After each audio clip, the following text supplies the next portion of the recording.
세계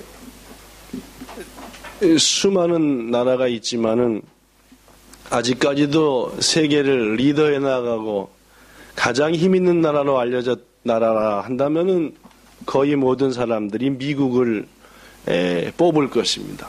사실 미국의 힘이 많이 약해졌다 하더라도 뭐 종교적으로나 경제적으로나 또 여러 가지 면에 있어서 세계를 아직까지도 리드하는 나라인 것은 분명합니다.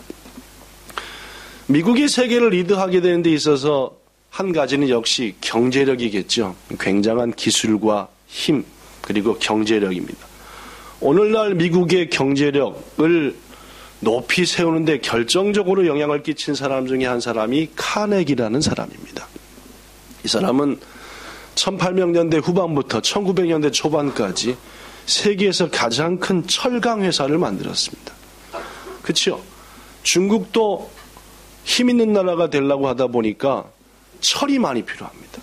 집을 세우고 건물을 세우고 세운 건물에 지혜로운 자들이 모여들고 연구를 하고 또 나라를 키워나가고 그래서 세계 경제의 중심되는 나라치고 철강 산업이 발전하지 않은 예가 별로 없었습니다. 우리 한국도 한참 막 세계의 경제에 막 필두에 서서 나갈 때 그렇죠? 포항제철이라든지 여러 제철 회사가 힘차게 그 일을 감당했는데 여하튼 오늘날 현대 미국 경제를 지탱하는 데 있어서 세워나가는 데 가장 역할을 했던 회사 중에 하나가 카네기라는 사람이 만든 철강, 카네기 철강회사.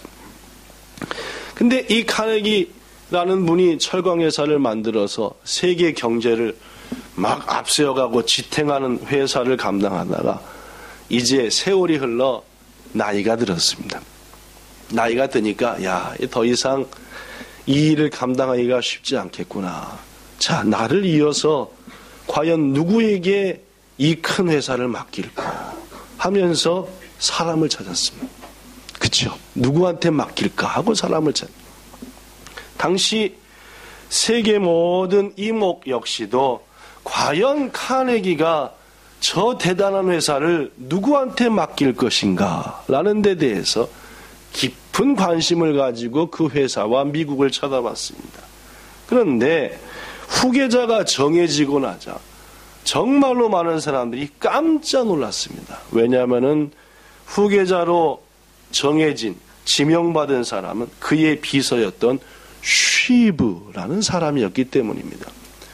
비서 여사가 아니라 쉬브의 배경 때문입니다. 쉬브가 도대체 어떤 인물이었기에 그가 그토록 큰 회사의 새로운 사장이 되었을 때 놀랐느냐? 그의 학력은 초등학교가 전부였습니다. 당시 대학을 나오고 대학원을 나오고 열심히 공부하고 했는데 이 사람은 집안도 형편없었어요. 공부는 초등학교가 전체. 그가 카네기 회사에 입사한 것은 일용직, 계약직 청소부였습니다. 청소도 아무 데나 하는 게 아니라 그 공장의 마당들만 청소하는 이것으로 입사한 사람이 쉬브. 한번 해볼까요? 유명한 사람이 쉬브. 쉬브라는 사람이었습니다. 그렇습니다. 쉬브가 그 회사에 들어가서 하게 된 것은 공장의 마당을 쓰는 청소부였습니다. 그것도 임시직이요. 그러나 쉬브는 공장의 마당만 청소한 것이 아니라 윗사람들에게 허가를 받아서 자기가 들어가도 되는지요. 들어가서 청소해도 되는 곳은 전부 다 이른 새벽부터 저녁까지 열심히 청소했습니다. 이 아름다운 회사의 아름다움을 감당하는 게 나다. 내가 비록 청소부긴 하지만은 우리 회사의 이미지는 우리 회사에서 나오는 아름다운 철강은 우리 공장이 깨끗해야 되는 게 아닌가 해서 그런 마음으로 공장 바닥이란 바닥 자기가 허락받은 곳은 전부 다 쓸고 닦고 쓸고 닦고 얼마나 열심히 결국 그의 부지런함과 성실함이 그를 정식 청소부로 만들었습니다. 이제는 임시직이 아니라 자 정식으로 우리 회사의 직원이 되라 라고 됐죠. 그 후에도 이 쉬브라는 사람의 성실함은 이어져서 많은 사람들에게 인정을 받았습니다. 저 사람은 초등학교밖에 나오지 않고 우리 회사에 임시직 청소부로 입사했지만은 맡겨진 일들은 저렇게 성실하게 열심히 하는구나 해서 한 계단 한 계단 한 계단 진급을 하더니 결국에는 그 회사의 회장이며 사장인 카네기의 비서까지 됐다는 말입니다. 비서가 된 쉬브는 카네기 사장이 있는 곳에서는 어디든지 함께 했습니다. 혹 사장이 뭔가 필요하다고 할 때, 뭘 지시할 때 언제든지 듣고 시행하기 위해서 그 옆에 딱 함께. 더구나 쉬브에게 있어서 유명한 것은 항상 그의 손에 메모지와 펜이 들려 있다는 겁니다. 카네기가 뭐라고 말하든, 아니 지나가는 말이라도 꼭 메모해 놓고, 혹 자신이 잘 모르는 것을 말하더라도 꼭 메모해 놓고 알아내고 시행하고 나중에 사장님께 이런 말씀하신다고 확인하고, 어느 늦은 저녁 시간 그날도 쉬브는 퇴근하지 않고 카네기 옆에 있었습니다. 카네기가 묻습니다. 왜 아직도 퇴근하지 않았나? 내가 몇 번이나 돌아가라고 했는데 했더니 그는 말합니다. 사장님께서 저를 언제 필요로 하실지 모르는데 제가 어찌 아직 사장님이 일하시는데 퇴근할 수 있었겠습니까? 그렇습니다. 카네기는 자신의 큰 회사를 누구에게 맡겨야 될까? 어떤 사람이 이 회사를 잘 이끌어 나갈까 하고 수많은 외부에서 내부에서 찾던 중 자기의 비서였던 일용직 청소부로 들어왔던 쉬브를 보고 이 사람이야말로 이 회사를 이끌어 나갈 사람이다라고 하여 그에게 맡겼다는 말입니다. 그렇습니다. 사람을 찾는 쉬브의 카네기에게 쉬브는 그가 찾는 사람이었습니다. 카네기의 마음에 합당한 사람이었다는 말입니다. 여러분, 우리들도 이런 경험이 있습니다. 어떤 사람과 함께 어떠한 일을 해나가는데 그 사람과 내 마음이 이상하게 딱딱 맞습니다.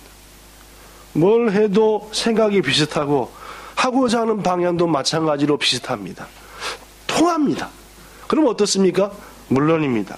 잘 맞는 사람과 무엇을 하게 되면은 마음이 편안합니다. 일하면서도 뭐예요? 즐겁습니다. 물론입니다. 시간 가는 줄도 모릅니다. 생각했던 것보다 좋은 결과 나오는 경우가 많습니다. 반대로 우리에게 이런 경험도 있습니다. 어떤 사람과 일하는데 도대체 안 맞습니다. 어떻게 내랑 생각하는 거랑 저렇게 틀린지. 막 내가 하는 거 막 옆에서 하는 거 막 짜증이 난다. 심장질이 나. 삐걱삐걱거리고. 그럼 어떻습니까? 우리의 마음이 안 맞는 사람과 뭘 하면은 힘이 듭니다. 괜히 짜증납니다. 시간 오지게 안 갑니다. 힘껏 수고했는데도 생각보다 결과가 잘 나오지 않을 경우도 많다는 말입니다. 그렇습니다. 그래서 사람은 마음이 맞는 사람, 나와 함께 할 수 있는 사람, 이거 중요합니다. 그래서 아마도 카네기도 이 회사를 누구에게 어떻게 저렇게 딱딱 맞을까 하고 쉬브에게 맡겼을 겁니다. 그래서 여러분, 성경을 찾아봤습니다. 하나님께서는 어떠하실까? 여러분, 하나님께서 하시는 일 중에 하나는 우리를 구원하십니다. 영죽을 우리, 멸망받을 우리들을 건져 천국으로 인도하시고 당신의 자녀로 삼으시죠. 여기에는 조건이 있든가요, 없든가요? 물론입니다. 성경을 아무리 찾아봐도 우리를 구원하시는 데는 조건이 없습니다. 얘가 구원받을 만하다, 그런 건 없습니다. 내 마음에 맞다, 그런 것도 없습니다. 대신에 성경에 보니까 하나님께서 자신이 뭔가 그 사람을 통해서 하시고 싶다, 그를 통해서 자신의 뜻을 이루고 싶다 할 경우에는 대개의 경우 하나님의 마음에 합한 사람을 찾습니다. 이 일을 감당할 사람을 찾으신다 그 말입니다.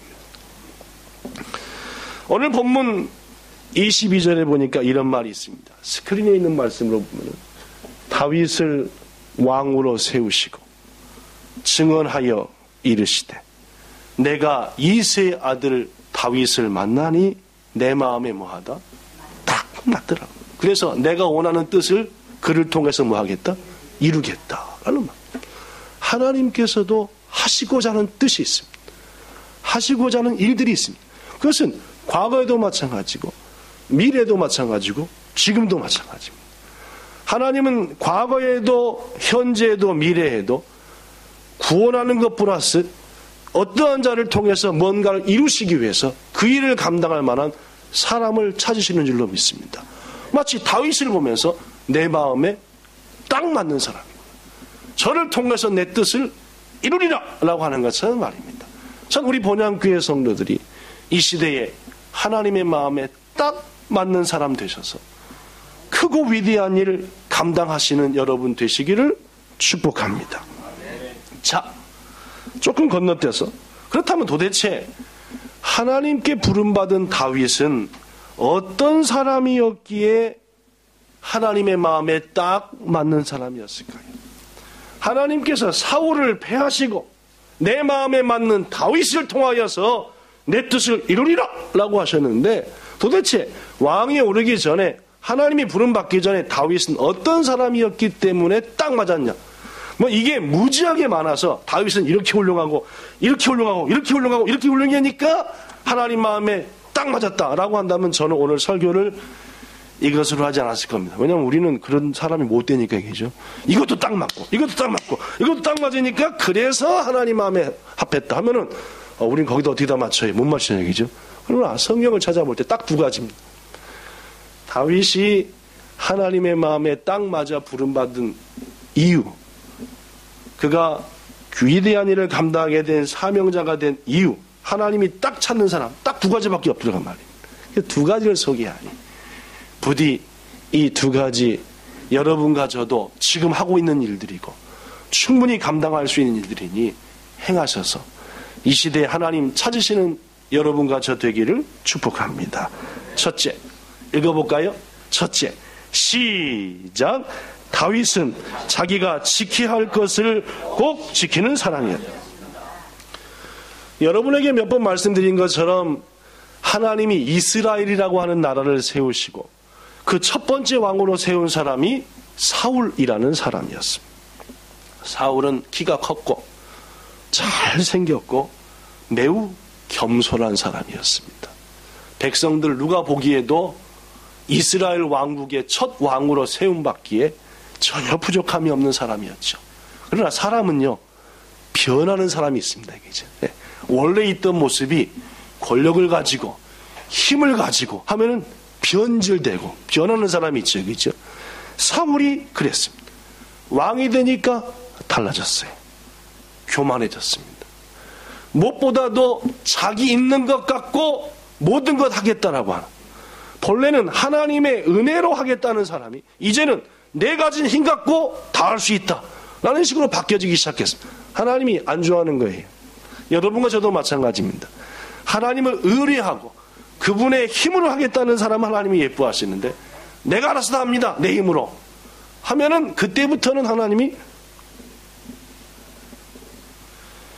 결국 사울은 탐욕에 빠졌고 욕심에 빠졌고 분노에 빠졌고 여러 가지 것들로 왕의 자리를 더 이상 지킬 수 없어. 하나님께서는 그래 이제 내가 새로운 왕을 세우겠다 해서 당시의 선지자였던 사무엘에게 말합니다. 사무엘상 16장 1절.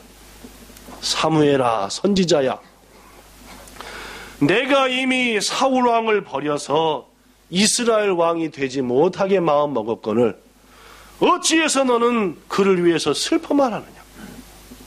이제 이 나라를 새롭게 하고 내가 마음 먹었던 뜻을 이루어야 되지 않겠냐. 언제까지 슬퍼만 하고 괴로워하느냐. 넌 이제 당장 뿔에다가 기름을 채워서 내가 지시한 곳으로 가라.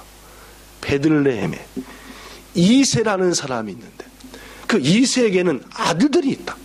그 아들 중에 하나 내 마음에 딱 맞는 사람을 내가 찾았다라고 했어요.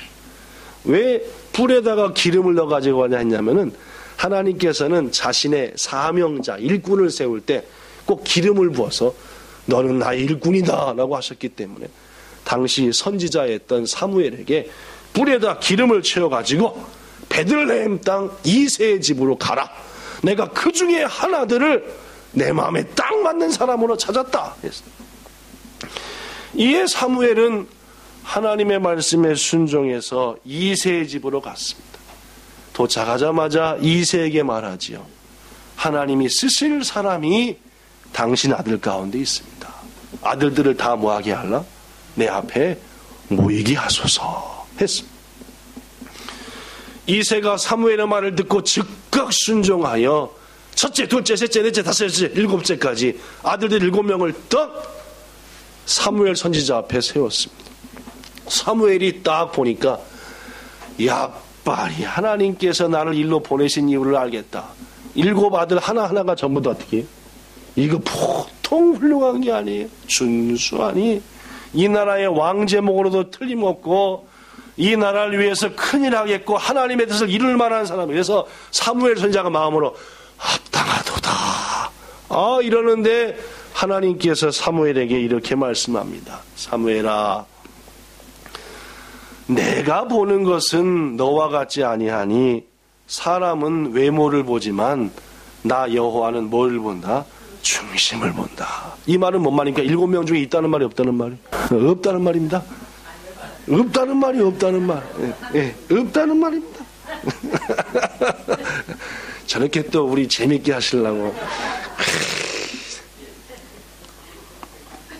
그래야 또 목이 쉰 제가 물도 한 모금 먹고 있지 않겠습니까?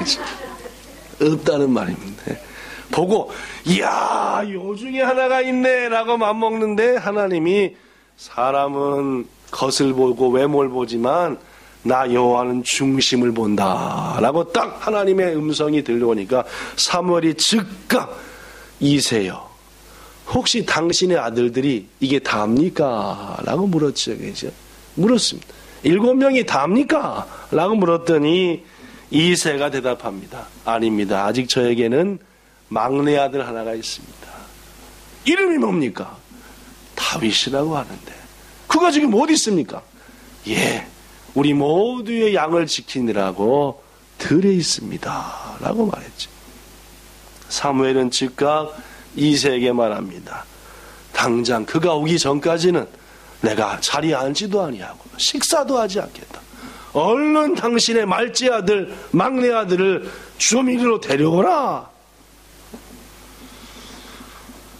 이새는 즉각 순종했고 드디어 다윗이 사무엘 선지자 앞에 섰습니다. 하나님께서 사무엘에게 이렇게 말씀했죠. 이렇게 말씀했습니다. 읽어볼까요? 시작. 이가 그니 일어나 기름을 부으라 라고 했습니다. 내가 찾은 사람, 내 마음에 딱 맞는 사람, 바로 이가 그니 당장에 너는 그 기름을 부어라 라고 말씀했습니다. 사랑하는 성도 여러분, 다윗은 이새의 몇 번째 아들이었던가요? 네. 그 밑으로 동생이 있었던가요? 물론. 제가 우리 스승한테 항상 배운 말 중에 하나가 성철아, 너 이제 곧 목사가 될 텐데 막내는 절대 교회에서 중요한 일을 시키지 말아라. 왜요? 지밖에 몰라. 살필 줄 몰라. 뭐든지 자기만 이해받으려고 그러고 자기만 챙겨달라고 그러고 자기만 알아달라고 그러고. 성철아, 내가 막내를 귀중화시켰다 뒤통수 맞은 게 한두 번이 아니다. 제 스승인 전대용 목사님이 절 딱 무릎 꿇쳐놓고 절대로 막내들은 중직을 주지도 말고 결국은 지밖에 몰라 교회를 혼란스럽게 하니까. 우리 교회 누가 막내인지 제가 잘 모르겠지만 저도 이제까지 교회 본향교회 18년 역사상 막내를 차별한 적도 한 번도 없지만은 막내는 전반적으로 그런 기질이 있단다 라고. 물론 그렇지 않은 막내도 많습니다. 그죠? 대표적으로 누구죠? 다윗.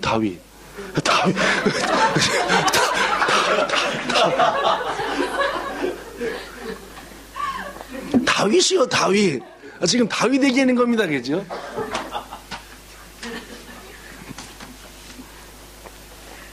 여하튼 제 스승은 그랬습니다. 그리고 두 번째는 절대 학교 선생은 중직을 시키지 말라. 뭐든지 가르치려고 하는데요. 목사 외에 다른 성도들이 성도들을 가르치려고 나서면 그 성도 시험 된다는 거라. 그러니까 절대 선생님들은 근본적으로 선생님들은 뭘 가르쳐 먹으려고 하니까 아주 저 마음들이, 물론 그런 말씀 했는데 저는 한 번도 그 목사님의 제 스승의 그 뜻을 마음에 기억하고 따라 본 적은 없습니다.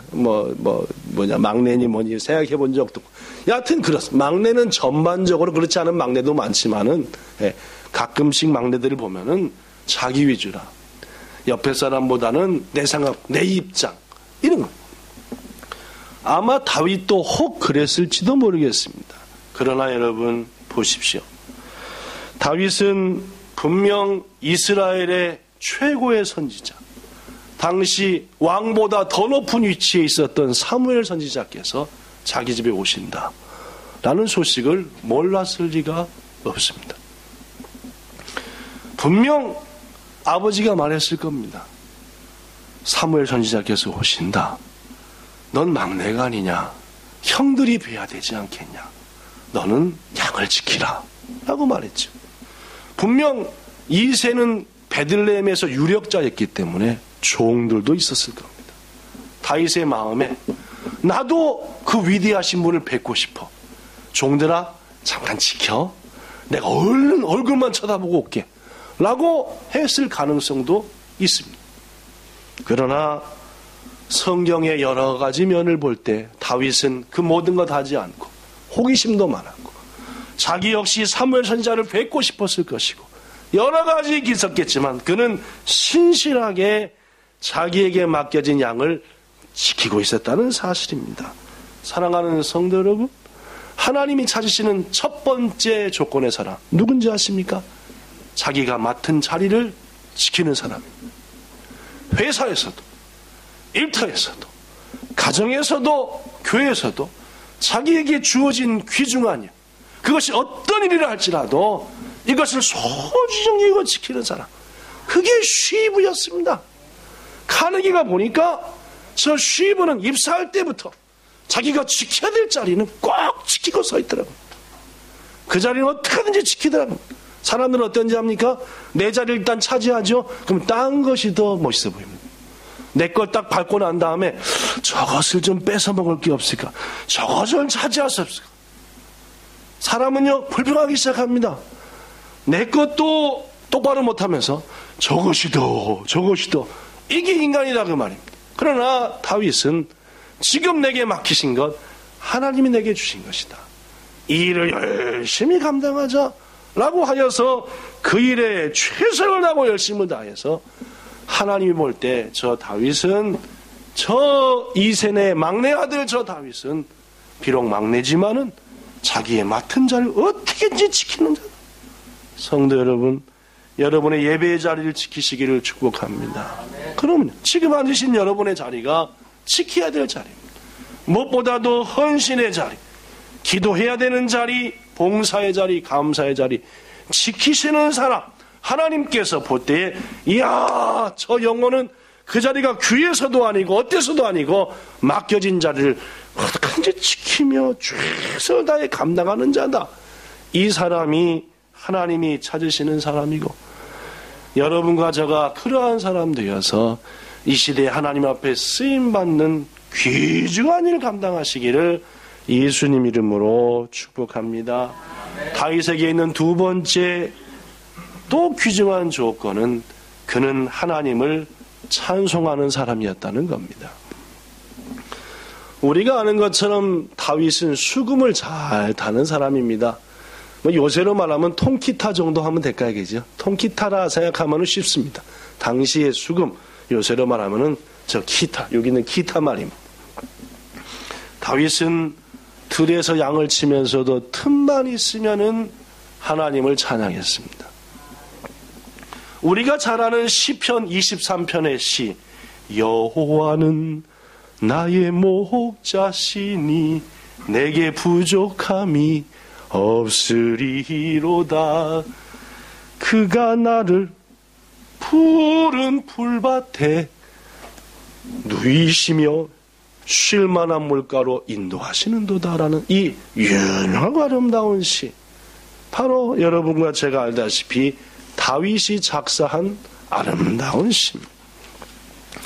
하나님께서는 다윗을 얼마나 기뻐하셨는지, 더구나 그가 찬송할 때 얼마나 즐거우셨는지, 다윗이 악기를 치며 찬송할 때에 그와 함께 하셔서 악한 사단이 물러가 버렸습니다. 여러분, 하나님이 함께 하면은 거기에는 사단은 감히 발붙일 자리가 없는 겁니다.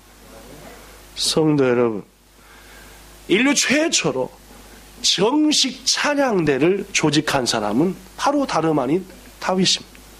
다윗이 최초로 레위직분 중에 이 사람이 찬양대를 지휘하고 찬양대원이 되라 라고 최초의 현대적인 찬양대를 조직한 사람 다윗입니다.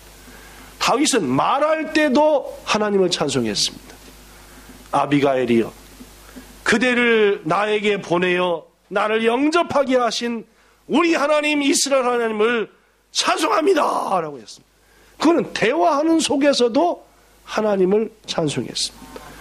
여러분이 잘 아는 시편 총 150편입니다. 그 중에 절반 가까이를 다윗이 썼습니다. 그렇습니다. 성경에 나타난 어떤 인물 중에서, 성경에 나타난 어떤 사람 중에서 다윗만큼 하나님을 찬송한 사람이 없었다는 말이에요. 사랑하는 여러분, 저는 우리 본향교회 성도들이 찬송을 기뻐하며 찬송을 즐겨하는 사람이 되기를 축복합니다. 길을 갈 때도 일을 할 때도 틈만 있으면 하나님을 찬송합시다. 저는 왜 하나님이 저를 목사로 만들었는가 여러 가지로 생각해 볼 때 이 귀한 사명을 준 한 가지 이유 하나가 찬송하는 걸 기뻐해서 그런다라고 생각합니다. 제가 여러분에게 가끔씩 제 간증을 하지만은 저는 군대를 공군에 입대했습니다. 공군에 입대해가지고 대전의 탐방동에서 군사교육훈련, 특기교육훈련을 약 6개월 동안 받고, 그 다음에 이제 드디어 6개월 거의 끝나갈 때에 자대로 가는데, 그 자대가 충청남도 서산군 대산면에 있는 이따만한 레이더가 뱅글뱅글 돌면서 저 북한, 중국 이쪽에서 오는 비행기들을 감시하는 그런 레이더 기지 공군, 그런데 부대원은 병들이 한 200명, 하사관 및 장교들이 한 200명, 그 다음에 방위병들이 100명 해가지고, 방위병들은 우리 밥 먹는 거 해주고, 하여튼 밑에서 이것저것 필요한 것들 해주는 게 방위병들이 해주고, 이제 장교들하고 하사관들하고 저희는 거기서 각각 맡은 일을 가지고 비행기 오는 거 지키는 사람, 뭐 하는 사람 하면서. 그러다 보니까 출퇴근했습니다. 막 4명이서 근무하면서 로테이션식으로 올라가서 레이더 기지 밑에서 통신 업무를 감당하다가 하루에 6시간 근무하면은 나머지 18시간은 자유시간입니다. 6시간 근무 18시간. 그러니까 무지하게 시간이 많았겠죠? 그러니까 쫄병 때는 이렇게 두드러 맞았습니다. 맨날 내후반에 있으니까 고참들이 이렇게 패고 저렇게 패고. 근데 이제 조금 돼가지고 짝대기 3개가 딱 되니까 막 병장들이 제대해가지고 졸지에 내후반에서 높은 사람이 됐습니다. 내후반에 딱 보니까 기타가 있는 거예요. 야, 저 기타를 치고 싶은데. 근데 짝대기 2개 때는 감히 언감생신 기타를 만졌다가는 기타와 함께 제 머리가 뽀개지죠. 그러면 고참들이 네 주제에 어디 근데 이제 짝대기 3개가 되니까 딱 보니까 고참 병장 중에서 기타를 칠 줄 아는 사람도 없고, 이제 제가 만져도 머리는 안 떼질 것 같아 하니까 기타를 딱 들고 있던 만한 복음성가집을 들고 이제 산이니까 산 중턱으로 가는 겁니다. 특히 빨간 날, 주일날은 하루 종일 교회에 있었으니까 그래도 상관없을 정도로 좋았어요. 빨간 날은 가가지고 하여튼 아침부터 아는 찬송가 처음부터 맞게 다 그러면 이제 부대원들이 저놈 또 시작했다. 하여튼 부대가 제가 목소리 엄청 큽니까, 그죠? 더구나 산에서 하니까 울릴 거 아닙니까, 그죠? 여호와는 나의 몸. 피크가 없이 하니까 어떨 때 보면 여기서 피가 나요.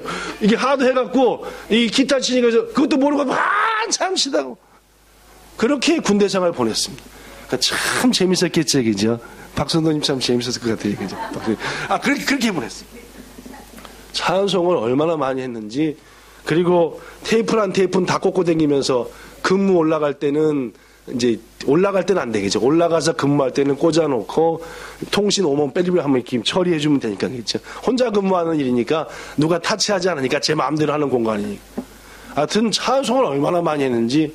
그래서 제 생각으로 하나님께서 목사의 길을 가게 하신 이유 중에 하나는 다분 하나님을 기뻐하는 찬.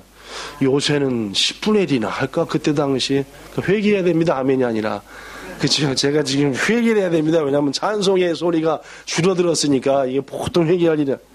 귀중하신 여러분, 시편 22편 3절에 보니까 하나님께서는 찬송 중에 거하신다 하셨습니다. 우리가 찬송하는 곳에 하나님이 꼭 함께한다. 왜? 그것은 하나님이 받을 찬송이니까, 하나님이 최고로 원하는 찬송이니까 말입니다. 그렇습니다, 여러분. 왜 다윗이 하나님의 마음에 딱 맞은지 압니까? 그는 성경 역사상, 인류 역사상 가장 하나님을 찬송하는 데 힘쓴 사람이었습니다. 저는 여러분과 저가 우리 교회가 하나님이 마음에 합당한 사람, 딱 맞는 사람 되기 위해서 중요한 찬송의 사람이 됩시다. 길을 갈 때도 집에 있을 때에도. 우리 교회 정말 찬송 좋아하는 교회였습니다. 근데 서서히 찬송이 사라집니다. 귀중하신 여러분, 여러분의 삶 전반에서 하나님을 찬송하셔서 하나님이 꼭 그 찬송 중에 함께 하시고, 여러분 정성을 다해 찬양하는 여러분을 보시고 내가 이를 통하여 너를 통하여 내 뜻을 이루리라 하신 말씀이 여러분에게도 성취되기를 축복합니다. 끝으로, 그렇다면 하나님은 자기 마음에 맞는 다윗을 불러서 뭘 했을까요? 내 뜻을 이루리라 하셨잖아요. 그죠? 첫 번째, 민족의 위기를 건져내는 영웅되게 하셨습니다. 다윗이 부름받은 다음에 얼마 되지 않아 블레셋이 쳐들어왔지요. 장수의 이름이 골리앗이었습니다. 어느 누구도 골리앗을 해보지 못했지요. 누가 했습니까? 다윗이 했습니다. 하나님이 다윗의 마음에 준 겁니다. 용기를. 자기의 뜻대로 쓰기 위해서 부르셨고 그 일에 영웅으로 세우셨다고 말. 저는 여러분과 저가 자기 자리를 지키는 사람 되시고 찬송하는 사람이 되셔서 하나님이 세우신 영웅 되기를 축복합니다. 이 경제 어려운 때에 여러분의 속한 기업의 영웅이 되십시오. 우리 기업을 저 사람의 아이디어로 살렸다, 이렇게 말입니다. 그렇죠?